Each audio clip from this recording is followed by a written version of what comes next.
خلیفہ کا مطلب قرآن کی سورہ بقرہ میں بتایا گیا ہے کہ اللہ نے جب آدم کو پیدا کرنے کا ارادہ کیا تو کہا انی جاعل فی الارض خلیفہ، آیت نمبر 30، یعنی میں زمین میں ایک خلیفہ بنانے والا ہوں۔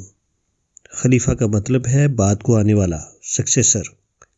قرآن میں کئی جگہ یہ لفظ اسی معنی میں آیا ہے، مثلاً ثم جعلناکم خلائف فی الارض، سورہ نمبر 10 آیت نمبر 14، یعنی پھر ہم نے ان کے بعد تم کو ملک میں جانشین بنایا۔ قرآن کی مذکورہ آیت کو قرآن کی ایک اور آیت کی روشنی میں دیکھا جائے تو اس کا مطلب یہ ہے کہ اللہ نے پہلے جنوں کو پیدا کیا، بحوالہ سورہ ہجر آیت نمبر 27، لیکن جنوں نے زمین میں فساد برپا کیا۔ اس کے بعد اللہ نے ایک اور مخلوق انسان کی صورت میں پیدا کی۔ اس وقت فرشتوں نے یہ شبہ ظاہر کیا، آتجعل فیہا من یفسد فیہا ویسفک الدماء، سورہ بقرہ آیت نمبر 30، یعنی کیا تو زمین میں ایسے لوگوں کو بسائے گا جو اس میں فساد کریں اور خون بہائیں؟ اس سے یہ معلوم ہوتا ہے کہ فرشتوں نے یہ بات جنوں کے تجربے کی بنیاد پر کہی تھی، یعنی جنوں کو آزادی دی گئی، اس کے بعد انہوں نے فساد برپا کیا۔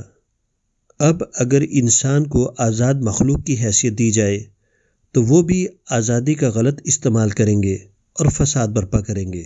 قرآن میں یہ حوالہ گویا بطور انتباہ ہے، یعنی اس طرح انسان کو متنبہ کیا گیا ہے کہ وہ جنوں کی مثال سے سبق لیں اور آزادی کا غلط استعمال کر کے دوبارہ فساد اور خون خرابے کی غلطی نہ کریں، ورنہ ان کو بھی جنوں جیسا انجام بھگتنا پڑے گا۔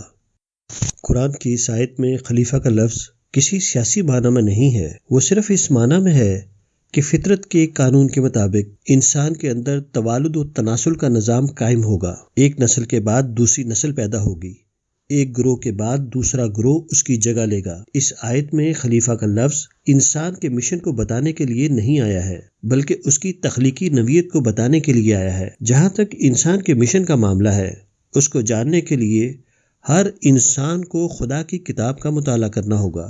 خدا کی کتاب سے معلوم ہوگا کہ انسان کو اس زمین پر کس طرح زندگی گزارنا ہے۔